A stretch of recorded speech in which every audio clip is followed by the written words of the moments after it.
What happens when a seemingly ordinary day becomes the spark for extraordinary change? For Clara Hudson, a seasoned federal prosecutor, all began with a simple parking ticket. A routine trip to a municipal courthouse, a task so trivial it barely warranted her attention, turned into a moment that would challenge the very foundation of justice. As Clara stepped into the courtroom, she didn't anticipate the storm awaiting her. A stern judge, a crowded gallery, and an air of tension she couldn't quite place. Everything felt off. Why did a minor tardiness earn her a disproportionate punishment? Why did others seem to walk away unscathed? Something wasn't adding up, and Clara wasn't one to let injustice slide. What she uncovered that day wasn't just personal, it was systemic. The whispers in the room grew louder, the unspoken biases became impossible to ignore, and Clara found herself at the center of a battle she hadn't planned to fight. How could one voice stand against years of unchecked authority? What would it take to challenge a system that seemed unmovable? Stay with us as we unravel a story of courage, resilience, and the power of standing up for what's right. You won't believe how one small act ignited a movement. Before we begin, let us know where you are watching this story from. Is it cold there? Is it snowing heavily? Make yourself a warm cup of cappuccino and gather your loved ones to enjoy today's story together. Don't forget to subscribe for more great stories.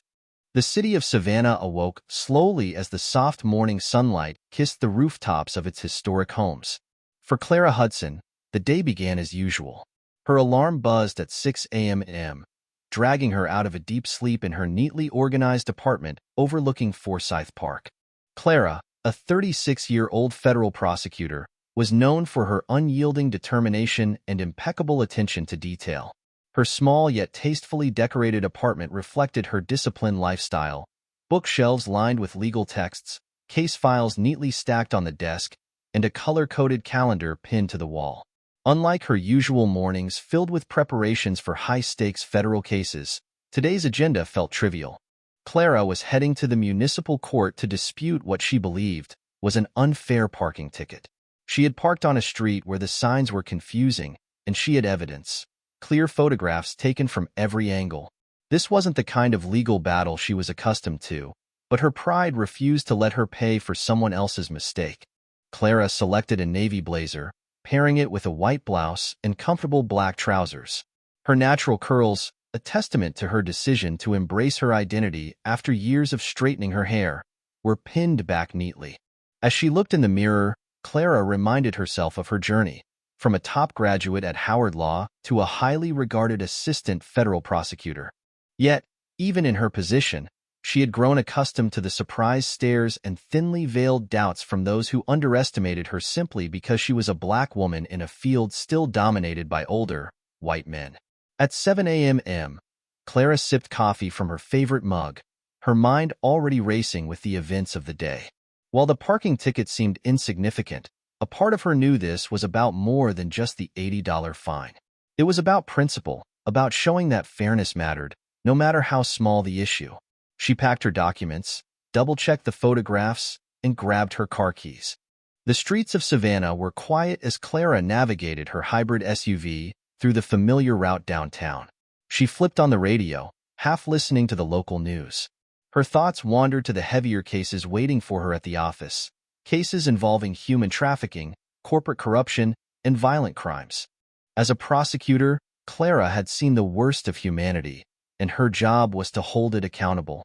Still, she often wondered if anyone truly saw her beyond the cases she fought or the title she held. Did they see the woman who carried the weight of breaking barriers every day? As Clara Hudson merged onto the main highway leading into downtown Savannah, the familiar rhythms of morning traffic played out around her.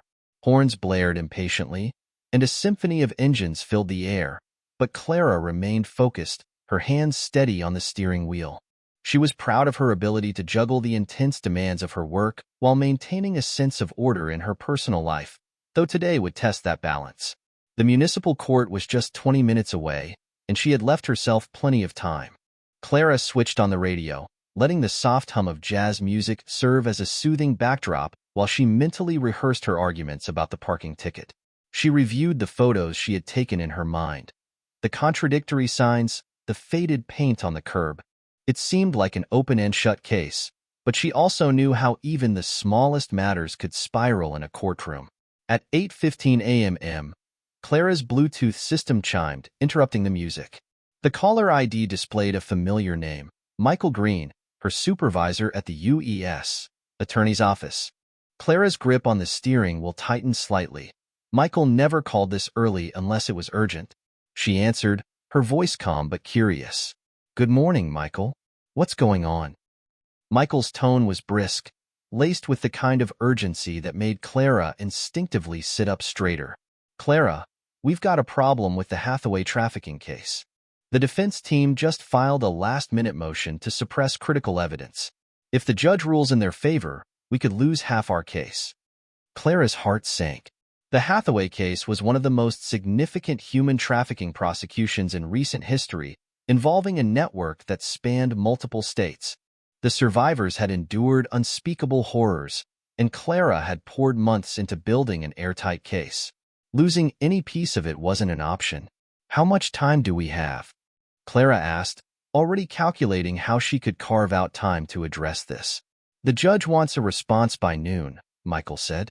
"I'm emailing you the documents now. We need your analysis and strategy as soon as possible."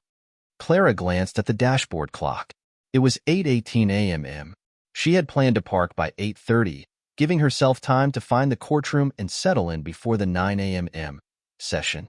Now, that plan was slipping away. "I'll take a look right away," Clara assured him. "I'll call you back with my thoughts within the hour." "Thanks, Clara. I knew I could count on you," Michael replied before hanging up. Clara exhaled deeply, pulling into a nearby coffee shop's parking lot. She parked in the far corner, away from the morning rush of caffeine seekers, and quickly retrieved her laptop from the passenger seat. With her phone acting as a hotspot, she connected to her email and opened the attachment from Michael. The motion was dense with legal jargon, the kind of document designed to overwhelm and distract. Clara read through it methodically, taking notes as she went. The defense's argument hinged on technicalities, claims of mishandled evidence, and procedural missteps. Clara's legal instincts told her the motion was weak, but she couldn't afford to be overconfident. She needed to dissect it piece by piece, crafting a response that would leave no room for doubt. Time slipped away as Clara became absorbed in her work. Her fingers flew across the keyboard, summarizing the defense's points and outlining counterarguments. She alternated between typing and scribbling notes in her leather-bound planner, the pages filled with her sharp, precise handwriting. At 8:45 a.m., Clara's phone buzzed again. It was a reminder for her municipal court appearance, the notification breaking through her intense concentration. She glanced at the clock and felt a pang of unease. The courthouse was still a 10-minute drive away, and she hadn't even packed up her laptop. Quickly, Clara dialed Michael back, her thoughts crystallized into actionable points. "I've gone through the motion," she began, her tone brisk and professional. "They're arguing procedural violations regarding chain of custody, but their timeline doesn't hold up. If we emphasize the integrity of the evidence logs and highlight the corroborating testimonies, we can dismantle their argument." Michael listened intently, occasionally interjecting with questions. Clara's confidence grew as she elaborated on the details, her voice steady despite the ticking clock. By the time she hung up, it was 8:55 a.m., and the municipal court session was set to begin in 5 minutes. Clara threw her laptop back into her bag, secured it with a practiced motion, and started her car. She maneuvered back onto the highway, her heart racing slightly as she calculated how long it would take to find parking and navigate the courthouse. Tardiness wasn't in her nature. It clashed with the disciplined image she worked so hard to maintain. But this was an exception, she told herself. The Hathaway case had stakes far greater than a parking ticket. At 9:07 a.m., Clara finally pulled into the municipal court's parking lot. She found a spot at the far edge of the lot, grabbed her folder, and sprinted toward the entrance. The courthouse loomed ahead, its columns and stone facade imposing against the morning sky. As Clara hurried up the steps, her phone buzzed again. It was a text from Michael. "Great work on the motion. Judge is already reviewing it. Couldn't have done it without you." Clara allowed herself a brief smile, a flicker of pride breaking through her tension. At least her delay had served an important purpose. But as she stepped through the courthouse doors, her professional instincts told her this morning wasn't going to be as straightforward as she had hoped. Sometimes, the most unassuming events could lead to extraordinary consequences. Clara Hudson adjusted the strap of her bag as she rushed into the courthouse lobby, the heels of her shoes clicking against the polished marble floors. The clock on the wall read 9:12 a.m., and her heart sank. She despised being late, especially in any setting where respect and punctuality were expected. She hurried through the security checkpoint, offering a polite smile to the guards who waved her through. Her documents and case evidence were neatly organized in her folder, but her mind was still half occupied with the Hathaway case. Clara reminded herself to focus. This wasn't a federal courtroom, but the municipal court deserved her full attention nonetheless. The municipal courtroom was small and unassuming, with wooden benches and an air of bureaucratic efficiency. Clara slipped quietly through the double doors, hoping to go unnoticed. But the judge at the front of the room, a stern man with thinning gray hair and a face lined with years of self-assured authority, immediately paused the proceedings. "Step forward," Judge Lawrence Bennett said, his voice cold and commanding. His tone carried the weight of someone who was used to being obeyed without question.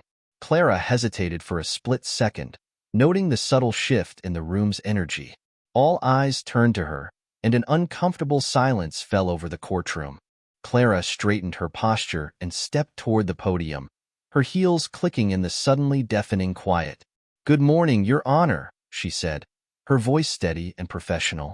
Judge Bennett adjusted his glasses, glaring down at her from his elevated seat. "You are Clara Hudson, correct?" he asked, his emphasis on her name sharp. "Yes, Your Honor," Clara replied, her hands folded in front of her. "You were scheduled for 9 a.m.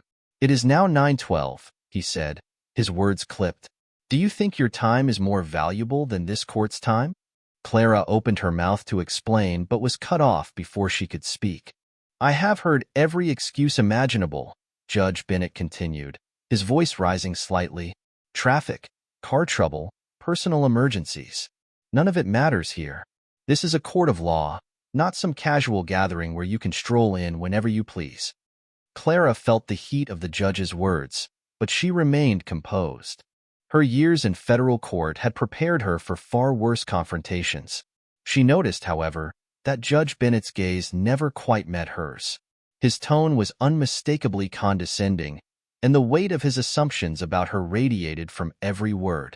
Around the room, Clara caught the subtle reactions of others. A young white man in a suit shifted uncomfortably in his seat.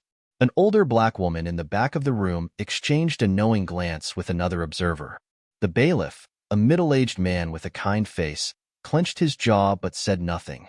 The tension in the air was palpable. "Your Honor," Clara began, her voice measured, "I apologize for my tardiness. I was delayed by an urgent matter related to my work as a federal prosecutor. I can provide documentation if—" "I don't need your documentation," Judge Bennett interrupted, waving a dismissive hand. "What I need is for people to respect the rules of this courtroom. Perhaps a fine will help you remember the importance of punctuality." Clara's heart sank slightly, but her expression remained neutral. She knew better than to show any sign of frustration or indignation. Judge Bennett shuffled some papers on his desk, clearly enjoying the theatrics of the moment. "This court fines you $500 for contempt," he announced, his voice echoing in the silent room. The amount was excessive. Clara knew this immediately. She had seen attorneys fined far less for far worse infractions in courtrooms across the country. This fine was not about her being late. It was about making an example of her. Clara nodded once, her face calm. "Understood, Your Honor," she said, her voice unwavering. The judge leaned back in his chair, seemingly satisfied. "Let this be a lesson in responsibility," he added, his tone dripping with self-righteousness. As Clara stepped back from the podium, she felt the weight of dozens of eyes following her. The gallery remained silent, but the unspoken tension in the room was loud enough to drown out the judge's next words. Clara returned to her seat, setting her folder down carefully. She glanced briefly at the bailiff, who gave her the faintest nod of understanding. The proceedings continued, but Clara barely registered the next case. Her mind raced, cataloging every detail of the interaction. The tone, the interruptions, the disproportionate fine. It all pointed to something she had seen too many times before. Bias masquerading as authority. She had handled countless cases of prejudice and inequity in her career, but experiencing it firsthand, in such a blatant and public way, struck a nerve. Yet, Clara wasn't one to react impulsively. Instead, she pulled out her phone and began taking notes. The courtroom clerk, a woman named Rebecca who had worked with Judge Bennett for over a decade, watched Clara carefully from her desk. Rebecca had seen many similar scenes play out in this courtroom, and she always took note of how the judge treated certain defendants. Today, something about Clara's quiet dignity gave Rebecca pause. She hesitated for a moment, then made a private note in her own log. As the session continued, Clara sat silently, her mind focused not just on her own situation but on the broader implications of what she had just experienced. She had come here for something as trivial as a parking ticket. Instead, she had been given a front-row seat to the very biases she had dedicated her career to fighting. This wasn't over. Not by a long shot. The air in Judge Lawrence Bennett's courtroom grew heavier as the morning proceedings trudged forward. Clara Hudson sat quietly, her expression unreadable, but inside, her thoughts raced. The $500 fine wasn't just excessive. It was a blatant misuse of authority. Clara had spent years in courtrooms, both state and federal, and she knew when she was being singled out. The judge carried on with the next case, his voice devoid of the sharp edge he had wielded against Clara just minutes before. Clara observed his interactions carefully. A young white woman approached the podium, visibly nervous, clutching a stack of disorganized papers. She had also arrived late, but Judge Bennett didn't mention her tardiness. Instead, he offered her a patient smile and guided her through the process, waiving her fine entirely. Clara's jaw tightened, but she maintained her composure. She had faced this kind of double standard before. However, this time, she wasn't just another citizen at the mercy of an unbalanced system. She had the tools, knowledge, and platform to fight back. When Judge Bennett called the next defendant, Clara rose from her seat. She calmly approached the podium once more, her leather bag slung over her shoulder. The judge glanced up, his face tightening in irritation. "Miss Hudson, your case has already been addressed," he said curtly, his eyes narrowing. "Your Honor," Clara began, her voice steady but commanding. "Before I leave, I need to clarify something for the record." The judge frowned, shifting in his chair. "Clarify what? You've already been fined. This matter is closed." Clara ignored his attempt to dismiss her. She reached into her bag and pulled out a leather-bound credential holder. The gold seal of the United States Department of Justice caught the sunlight streaming through the courtroom's tall windows. She held it up for everyone to see. "My name is Clara Hudson," she said, her tone firm and deliberate.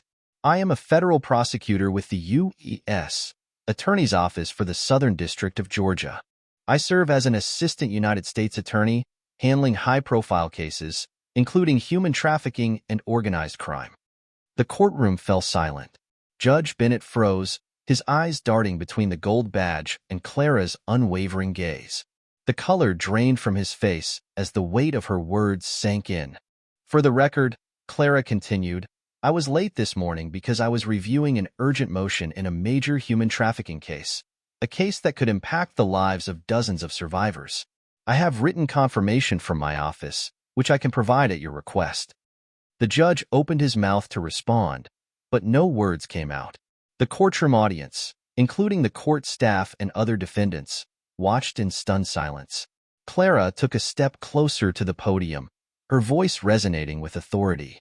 "Your Honor," she said, "I find it deeply troubling that the punishment I received for tardiness, a $500 fine for contempt, was disproportionately harsher than what other late defendants received this morning.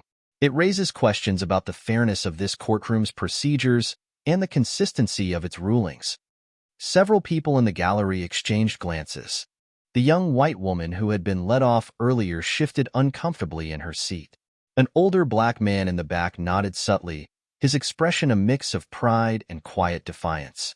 The judge stammered, "Miss Attorney Hudson, had I known your position, My position shouldn't matter, Clara interrupted, her voice cutting through the judge's feeble attempt at backpedaling. Justice should not depend on a person's title, race, or perceived status. Every individual in this courtroom deserves equal treatment under the law. Rebecca, the court clerk, paused her typing and looked up. She had worked under Judge Bennett for years and had seen similar situations play out countless times. But this time felt different. Clara's presence, her words, and her refusal to accept the status quo were unlike anything Rebecca had witnessed before. Clara continued, "This morning, I've observed a troubling pattern. White defendants who arrive late were not fined, while black and minority defendants, including myself, faced the harshest penalties. This is not just a question of fairness, it's a question of systemic bias." Judge Bennett's face flushed with embarrassment, but Clara wasn't done. She reached into her bag again and pulled out her phone. "I've documented the proceedings this morning," she said, holding it up. "I've also forwarded my observations to my colleagues at the Department of Justice. As an officer of the court, I have a duty to report any potential patterns of discrimination or bias within our legal system." The courtroom buzzed with murmurs. The bailiff, who had been watching the scene unfold with a mix of admiration and disbelief, stood a little straighter. Rebecca resumed typing, determined to capture every word of this extraordinary moment. "Attorney Hudson," Judge Bennett began, his tone shifting to one of forced politeness, "perhaps we could discuss this in chambers." "No, Your Honor," Clara said firmly. "This discussion belongs here, in this courtroom, where the people affected by these practices can witness it." The judge fell silent, his authority visibly crumbling. Clara turned slightly to address the room, her voice steady and clear. "The justice system only works when it treats everyone equally. Today, I've seen firsthand how that ideal is not being upheld in this courtroom. It's not just about me. It's about every individual who has stood here and been judged unfairly." The gallery erupted in quiet applause, quickly silenced by a sharp look from the bailiff. Clara stepped back from the podium, her presence commanding. As she returned to her seat, she noticed Rebecca typing furiously, her expression a mix of determination and relief. Judge Bennett, visibly shaken, shuffled the papers on his desk. For the first time, the courtroom saw him not as an imposing figure of authority, but as a man who had been forced to confront his own biases in the most public way possible. The atmosphere in the courtroom was electric. Clara Hudson's bold words lingered in the air like the echoes of a thunderclap, resonating in the minds of everyone present. Judge Lawrence Bennett sat rigid on his bench, flipping through papers with an air of forced composure. But the cracks in his confident exterior were evident. His hands trembled ever so slightly as he shuffled documents that no longer held his attention. In the gallery, murmurs began to ripple through the crowd.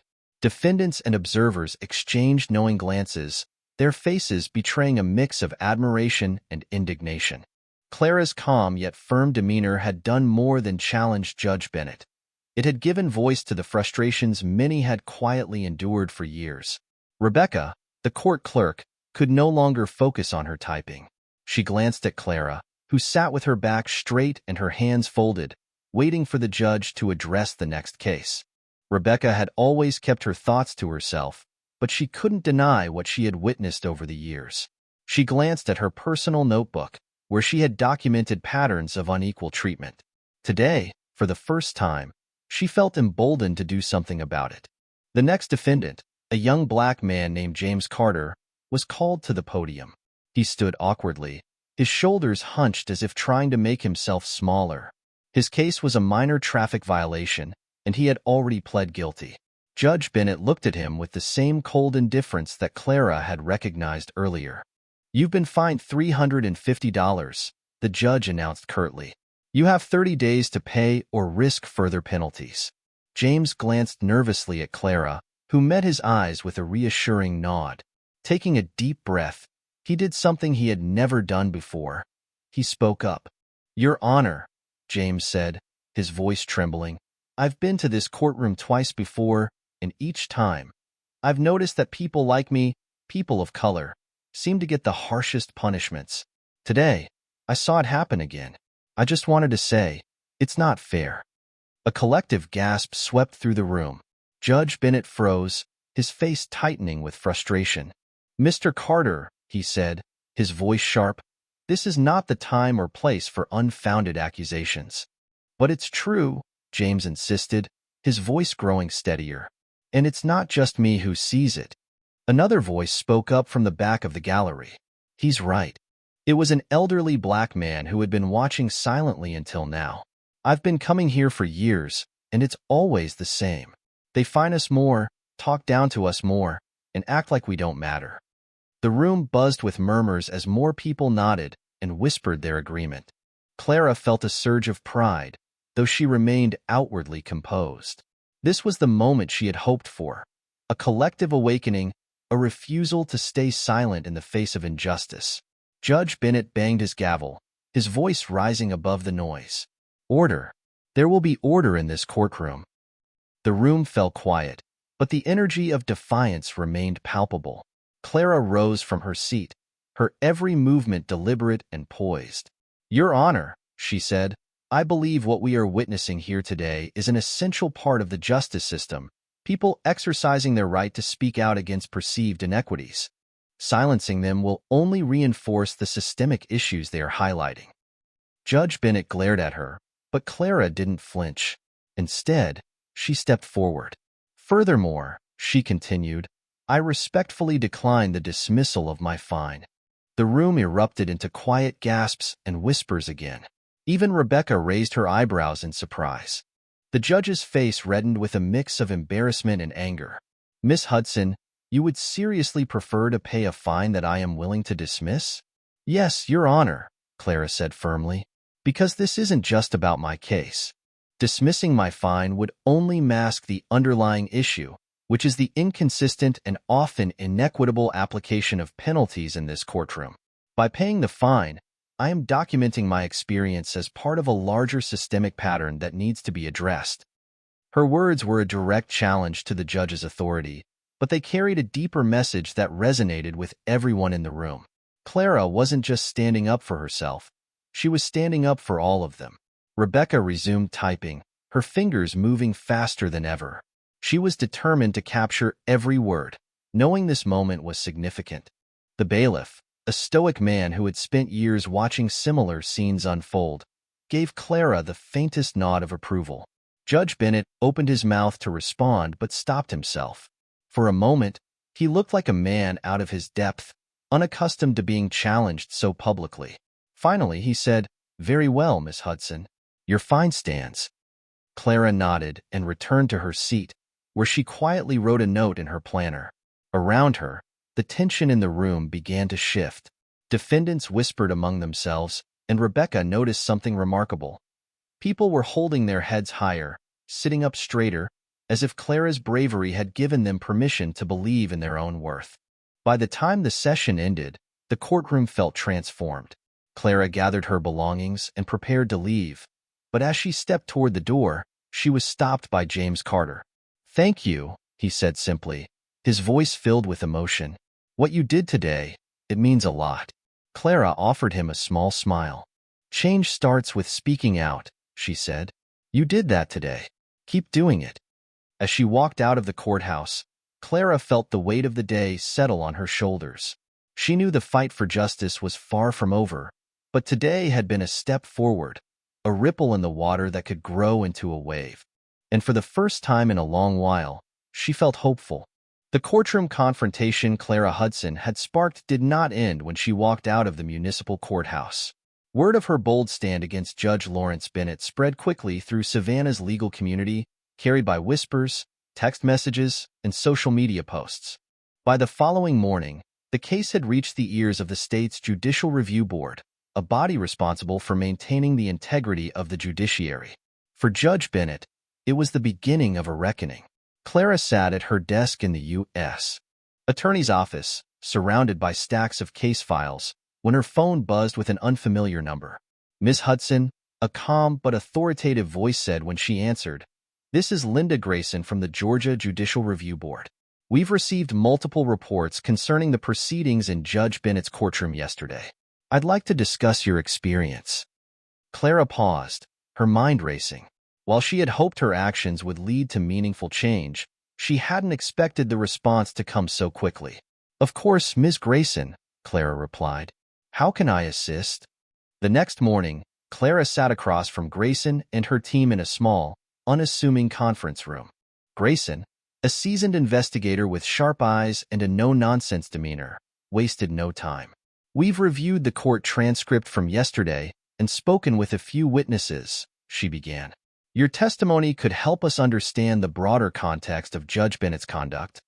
Clara recounted the events calmly and in detail, focusing not only on her own experience but also on the patterns she had observed in the courtroom. "It wasn't just me," she emphasized. "There was a clear disparity in how defendants of different races were treated, who was reprimanded, who was fined, and who was let off with a warning. This wasn't an isolated incident." Grayson nodded thoughtfully. "We've heard similar accounts from others," she said. "The question is whether this behavior constitutes a pattern." As the investigation unfolded, more voices began to emerge. Rebecca, the court clerk, hesitated at first when the review board approached her. She had worked under Judge Bennett for over a decade and knew better than most how he operated. But Clara's courage inspired her, and Rebecca decided it was time to speak out. In a recorded interview, Rebecca brought out her personal notebook, a meticulous record of fines, reprimands, and courtroom interactions. "I started keeping notes years ago," she admitted, her voice trembling slightly. "At first, it was just small things I noticed. How he'd interrupt certain defendants more than others or impose harsher fines without explanation. Over time, the patterns became impossible to ignore."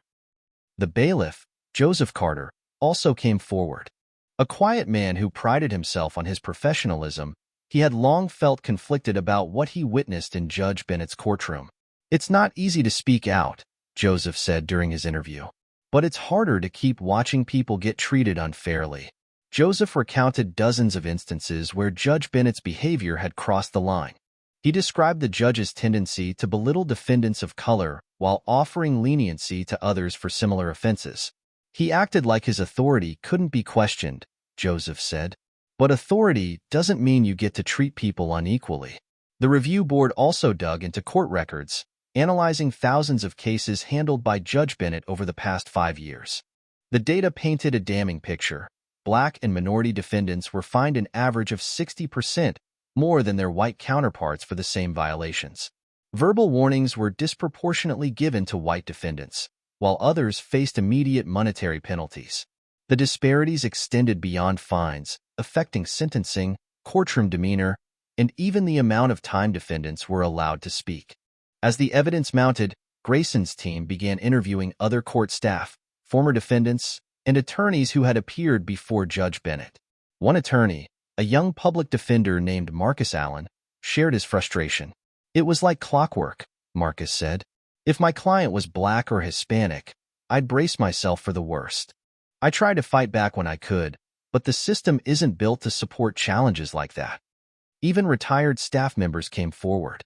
Linda Walters, a former clerk who had worked in the courthouse for 15 years, provided additional insights. "I always knew something wasn't right," she said. "But back then, you didn't speak out against a judge unless you were ready to lose your job. I'm glad people are finally saying something." As the investigation continued, it became clear that Judge Bennett's conduct was not just a matter of personal bias, but a symptom of deeper systemic issues. The review board discovered that similar disparities existed in other courtrooms across the state, suggesting a broader pattern of injustice within the legal system. Clara watched the developments closely, her feelings a mix of vindication and determination. She had been one voice among many, but now those voices were uniting into a chorus too loud to ignore. The review board prepared a preliminary report detailing their findings, which included testimony from over 30 individuals and statistical analysis of Judge Bennett's rulings.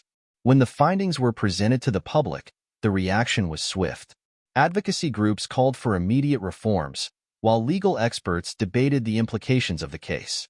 The media picked up the story, and soon Judge Bennett's name became synonymous with judicial misconduct. For Clara, the investigation was a step in the right direction, but she knew the fight was far from over. Injustice didn't disappear overnight, and real change required more than exposing one judge's bias. It required systemic accountability, education, and a commitment to fairness from everyone in the legal system. As she left the conference room after her final interview with the review board, Clara felt a sense of resolve. Her actions had sparked a movement, but the work was just beginning. The question now wasn't whether change was possible, it was how far they were willing to go to achieve it. The walls of the Savannah courthouse, once a fortress of unchallenged authority, now echoed with the murmurs of change. As evidence against Judge Lawrence Bennett mounted, the pressure on him became insurmountable.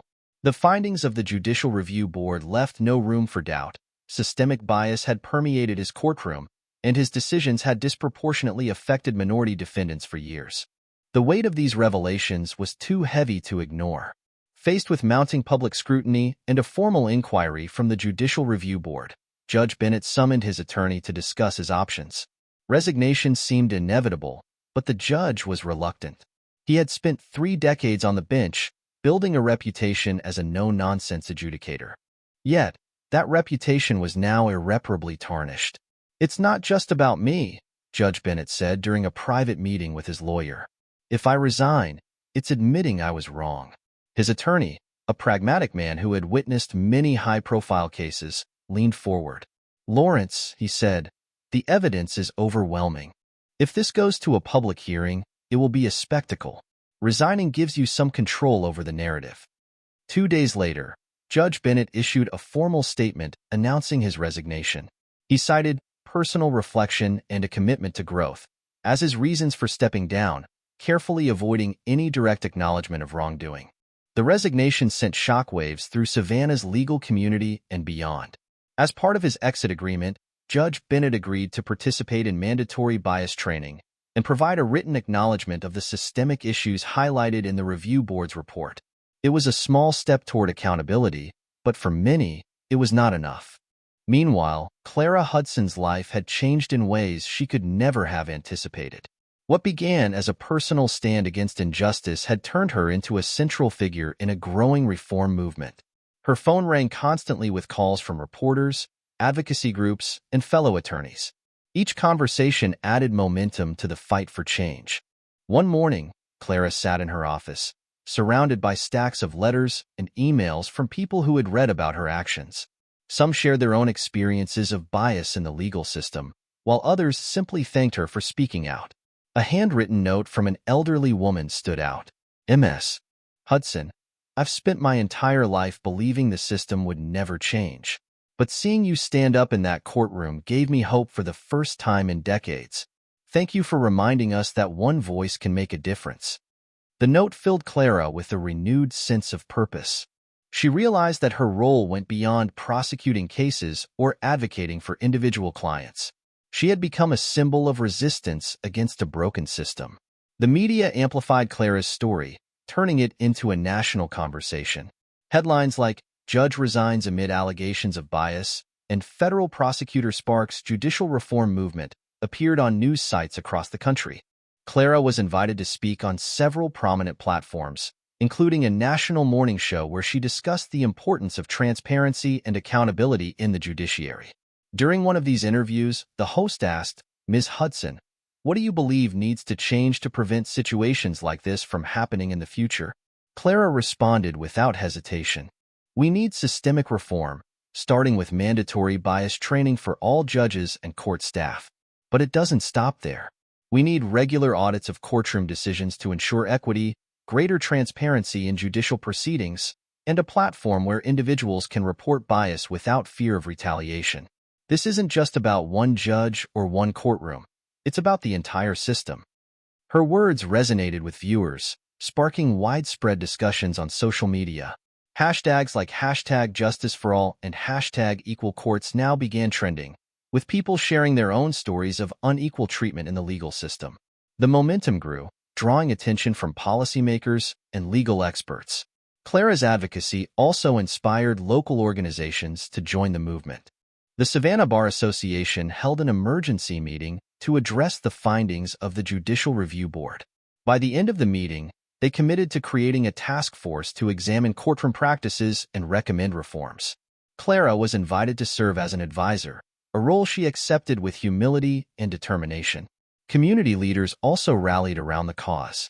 Churches, civic groups, and grassroots organizations hosted forums to discuss the implications of Judge Bennett's resignation and the broader issue of systemic racism in the judiciary.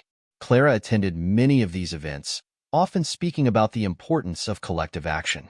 At one such forum, a young law student approached Clara.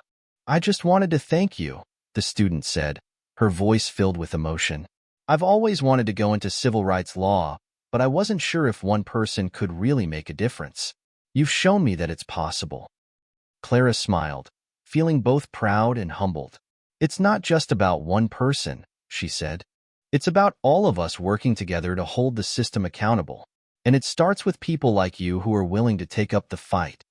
As the movement gained traction, Clara continued to juggle her responsibilities as a federal prosecutor with her newfound role as an advocate for reform. She spent late nights drafting policy proposals and collaborating with other legal professionals to create a blueprint for change. Despite the long hours and the emotional toll, Clara felt a deep sense of fulfillment. The resignation of Judge Bennett was just the beginning. Clara knew the path ahead would be challenging, but she was ready. The fight for justice wasn't a sprint, it was a marathon. And Clara Hudson was determined to see it through to the finish line. The resignation of Judge Lawrence Bennett marked the end of one chapter, but the beginning of another. The Judicial Review Board's findings had ignited a movement, and Savannah became the epicenter of legal reform. For years, courtrooms had been places where justice seemed tilted, inaccessible to many. But now, change was no longer an abstract hope. It was becoming a tangible reality. The first major reform was the implementation of mandatory bias training for all judges, clerks, bailiffs, and other court personnel. This wasn't just a one-off seminar, but a comprehensive program designed by a diverse team of legal scholars, psychologists, and community leaders. The sessions covered topics like implicit bias, systemic inequality, and the long-term impact of discriminatory practices. Attendance was mandatory, and participants were required to complete assessments to demonstrate their understanding. Clara Hudson, now recognized as a pivotal figure in the reform efforts, was invited to help shape the training curriculum. She drew from her own experiences to highlight the subtle ways bias could infiltrate judicial decisions and courtroom interactions. During the first session, Clara stood before a room of court officials, her presence commanding but approachable. "Bias doesn't always announce itself loudly," she said, her voice steady. "Sometimes it whispers in our decisions, our assumptions, and the way we treat people. The first step to dismantling it is acknowledging that it exists and that none of us are immune." Her words were met with nods from some, skepticism from others. But as the training progressed, even the most resistant attendees began to engage with the material, grappling with uncomfortable truths about their roles in perpetuating inequities. Simultaneously, the state implemented audits of judicial decisions across all municipal and state courts. These audits were designed to identify patterns of disparity in sentencing, fines, and other rulings. The data was analyzed by independent oversight committees, which included legal professionals, community leaders, and civil rights advocates. Rebecca, the court clerk who had bravely come forward during the investigation, was appointed to one such committee. Sitting in a bright office filled with charts and case files, she felt a renewed sense of purpose. "For years, I documented what I saw, but I couldn't do anything about it," she said during an interview. "Now, we're making sure no one else has to go through that alone." The audits uncovered troubling trends in several other courtrooms, leading to disciplinary actions and further reforms. But they also highlighted examples of fairness and integrity, serving as a reminder that change didn't mean discarding the good. It meant amplifying it. Clara's role in the movement expanded as she began mentoring young lawyers and law students. She partnered with local law schools to host workshops on ethics and accountability in law, often using her own story as a teaching tool. These sessions quickly became popular, attracting students eager to learn from her experience. At one workshop, a student named Mia raised her hand. "Ms. Hudson," she began tentatively, "how do you stay hopeful when the system feels so broken?" Clara smiled warmly. "Because hope isn't about ignoring the broken parts," she said. "It's about believing we can fix them. And every step forward, no matter how small, is worth it." Mia nodded, her expression thoughtful. After the session, she approached Clara with a stack of handwritten notes. "I want to be part of the change," she said. "What can I do?" Clara handed her a business card. "Start by staying curious," she replied, "and never be afraid to ask the hard questions." The reforms also reached the broader community. Oversight committees held public forums where residents could voice their concerns and share their experiences with the legal system. These forums became spaces of healing and empowerment, where people who had long felt silenced could finally speak. At one such event, an elderly man named Mr. Johnson stood up. "For years, I walked into that courthouse knowing I wouldn't get a fair shake," he said, his voice cracking. "But now, seeing what's happening, it feels like maybe justice isn't just a word anymore." The audience erupted into applause, and Clara, sitting in the front row, felt a lump rise in her throat. These moments reminded her why the fight was worth it. The impact of the reforms extended beyond Savannah. Inspired by Clara's story and the changes it had sparked, other cities began implementing similar initiatives. Articles in national publications hailed the movement as a model for addressing systemic bias in the judiciary. Clara was invited to speak at conferences and summits, where she emphasized the importance of collaboration. "Reform isn't a solo act," she said during a keynote address. "It's a collective effort. It takes courage from individuals and commitment from institutions. And most importantly, it takes a willingness to listen, to truly hear the voices of those who have been ignored for too long." Back in Savannah, the courthouse underwent a physical transformation to match the changes in its culture. Signs in multiple languages welcomed visitors, a help desk provided free legal guidance, and an art installation in the lobby depicted scales of justice balanced equally. One afternoon, Clara walked through the lobby with Rebecca, who had taken on a leadership role in the court's reform efforts. They stopped in front of the installation, its gleaming bronze surface reflecting their faces. "Can you believe we're here?" Rebecca asked, her voice filled with awe. Clara nodded, a rare smile spreading across her face. "We've come a long way," she said, "but there's still more to do." The reforms didn't solve every problem, but they created a foundation for continued progress. For the first time in years, community members began to feel a renewed sense of trust in the justice system. They saw judges and court staff holding themselves accountable, lawyers advocating with integrity, and citizens standing together to demand fairness. Clara knew the work would never be finished, but she also knew they had built something worth protecting, a system that, while imperfect, was moving closer to the ideals it was meant to uphold. As she left the courthouse that day, she felt a quiet resolve. The wave of change was still growing, and she was ready to ride it wherever it led. The ripples from Clara Hudson's stand against judicial bias spread far beyond Savannah. Her story, first shared in local news and amplified by social media, inspired communities across the country to scrutinize their own justice systems. Cities like Charleston, Memphis, and New Orleans began implementing reforms similar to those in Savannah. Clara's courage had ignited a movement. In Charleston, a coalition of community leaders and legal professionals launched an initiative called Equal Justice for All. The group analyzed court records, hosted public forums, and pushed for mandatory bias training in their municipal courts. A prominent Charleston judge credited Clara's example during a press conference. "What happened in Savannah reminded us that justice must be actively pursued. Change starts with accountability." Clara's influence extended even further when she was invited to a national summit on judicial reform in Washington, D.C. The event brought together lawyers, judges, activists, and policymakers to discuss strategies for combating systemic bias in the legal system. Clara's keynote speech was the highlight of the summit. She stood on the stage, her presence commanding yet approachable. "Reform is not a destination. It's a journey," she began. "It requires courage, persistence, and, most importantly, the willingness to confront uncomfortable truths." Clara recounted the events in Judge Bennett's courtroom, but emphasized the collective nature of the change that followed. What happened in Savannah wasn't about one person or one judge. It was about a system that had gone unchecked for too long and a community that decided enough was enough. The audience hung on her every word, and when she finished, the room erupted in applause. Clara's speech set the tone for the rest of the summit, and participants left with a renewed sense of purpose. As the movement grew, Clara found herself balancing her work as a federal prosecutor with her role as an advocate for reform.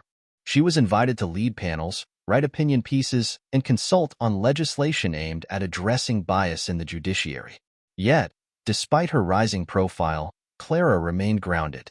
She often reminded herself that the fight for justice was bigger than any individual. One afternoon, Clara received an email from a young law student named Jasmine Carter. The subject line read, "Your courage inspired me." Intrigued, Clara opened it. "Dear Ms. Hudson," the email began. "My name is Jasmine, and I'm a second-year law student at Howard University. I recently watched your speech from the Judicial Reform Summit, and I can't tell you how much it resonated with me. For a long time, I struggled with whether I could make a difference in a system that feels so broken. But seeing what you accomplished in Savannah reminded me why I chose to pursue civil rights law in the first place." Jasmine described how she had grown up watching her mother struggle to navigate an unjust system. "There were times I thought the fight wasn't worth it," she wrote, "but your story gave me hope. It showed me that one person's courage can inspire others to act." Clara felt a lump rise in her throat as she read the email. She responded immediately, inviting Jasmine to meet during her next trip to Washington, D.C. When they met, Jasmine was nervous but excited. Clara greeted her warmly, putting her at ease. Over coffee, Jasmine shared her aspirations and fears. "I want to make a difference," she said, "but sometimes it feels overwhelming. How did you stay strong when things got tough?" Clara smiled. "By remembering that I wasn't alone," she said. "The changes we achieved in Savannah weren't just my doing. They were the result of a community coming together. And when you start to feel overwhelmed, focus on the people you're fighting for. Their stories will keep you going." Jasmine left the meeting feeling empowered, and Clara felt a deep sense of fulfillment. Moments like these reminded her why she had chosen to step forward in Judge Bennett's courtroom. As Clara's influence grew, so did her responsibilities. She joined a national commission on court reform, helping to draft guidelines for bias training, oversight committees, and data-driven audits. Her expertise was sought by legal organizations and universities, and she became a frequent guest lecturer at law schools across the country. During one such lecture at Columbia Law School, Clara addressed a packed auditorium of students and faculty. "You are the future of our legal system," she told them. "And with that comes the responsibility to make it better than the one you inherit. Never underestimate the power of your voice." After the lecture, a student approached her. "Ms. Hudson," he said, "do you ever think about what would have happened if you hadn't spoken up that day?" Clara paused. "All the time," she admitted. "But that's what keeps me moving forward. Because every time I see the changes we've made, I know it was worth it." Back in Savannah, the courthouse continued to transform, both physically and culturally. The reforms Clara had helped inspire became a model for other cities. Community members began to feel a renewed sense of trust in the justice system, and young people like Jasmine saw a path forward. One day, Clara received a photo in the mail. It was from Jasmine, who had just graduated from law school. In the photo, Jasmine held a sign that read, "Justice starts with us." A handwritten note accompanied it. "Thank you for showing me the way." Clara placed the photo on her desk, next to a framed copy of the $500 fine receipt that had sparked it all. It was a reminder of how far they had come and how far there was still to go. The legacy of Clara's courage wasn't just the reforms or the headlines. It was the people she had inspired to continue the fight. Together, they were building a justice system that lived up to its name, one step at a time. The morning was crisp and clear as Clara Hudson stood on the courthouse steps, gazing at the plaque that had just been unveiled. The bronze inscription glinted in the sunlight, its words a powerful testament to the changes that had unfolded. Justice is not merely a set of laws, but the practice of fairness and equality for all, in honor of those who challenge the system to make it better. The plaque stood at the entrance to the Savannah courthouse, a place once defined by unequal treatment, but now a symbol of reform and resilience. Around her, community members, court staff, lawyers, and advocates gathered to commemorate the moment. Clara felt a swell of emotions: pride, gratitude, and a deep sense of responsibility. It had been over a year since the events in Judge Bennett's courtroom, and the journey since then had been transformative, not just for the justice system but for Clara herself. As Clara looked back on the journey, she marveled at how a seemingly small incident, a parking ticket, had become the catalyst for systemic change. It began with her decision to challenge Judge Bennett's actions, but it grew into something much larger, a movement that united people from all walks of life. She reflected on the lessons she had learned along the way. One of the most profound was the power of community. No one creates change alone, Clara often reminded herself and others. The reforms in Savannah were the result of collective action. Court clerks who spoke up, community members who shared their stories, young lawyers who refused to stay silent, and advocates who demanded accountability. Clara also realized the importance of persistence. Change had not come easily. There had been resistance, difficult conversations, and moments of doubt. But each step forward, no matter how small, had been worth it. Progress isn't about perfection, she often said. It's about continuing to move in the right direction, even when the road is difficult. The plaque unveiling ceremony was a moment to celebrate how far they had come, but it was also a reminder of the work that remained. Clara spoke to the crowd, her voice steady and filled with conviction. When I first walked into this courthouse, I wasn't expecting to confront a system that had gone unchecked for years, she said. I was just trying to do what was right in the moment. But what I learned is that doing what's right in the moment can lead to something much greater than ourselves. She paused, scanning the faces in the crowd. This plaque isn't just about the past, it's about the future. It's a reminder that we must continue to fight for fairness, transparency, and accountability in every corner of our justice system. The audience erupted in applause, a mix of pride and determination reflected in their expressions. Later that evening, Clara sat in her office, reflecting quietly. Her gaze fell on two items that held deep significance: the framed $500 fine receipt and a photo from the mentorship program she had started for young lawyers. Both were symbols of how one moment of courage could ripple outward, touching lives in ways she could never have imagined. She thought about the young people she had mentored, especially Jasmine Carter, now a civil rights attorney advocating for marginalized communities. Clara was proud to see the next generation carrying the torch, their passion and energy driving the movement forward. But Clara also knew that the fight was far from over. Bias and inequity still lingered in many parts of the justice system. New challenges would arise, requiring courage, vigilance, and innovation to overcome. One of the most unexpected outcomes of the movement was how it shifted perspectives, even among those who initially resisted change. Clara recalled a conversation with a former judge who had attended the mandatory bias training. I used to think fairness was just about treating everyone the same, he admitted. But I've learned that fairness is about recognizing differences and ensuring those differences aren't used against people. I'm grateful to have been challenged to see that. Such moments gave Clara hope. They reminded her that change wasn't just about policies or procedures, it was about hearts and minds. And when people's perspectives shifted, so did the systems they built. Today's story comes to a close, and we thank you for joining us on the incredible journey of Prosecutor Clara Hudson. If this story has inspired you, we invite you to take a moment to subscribe to our channel. Your support enables us to continue sharing meaningful stories and advocating for the change we all hope to see. Thank you for listening, and we look forward to seeing you again.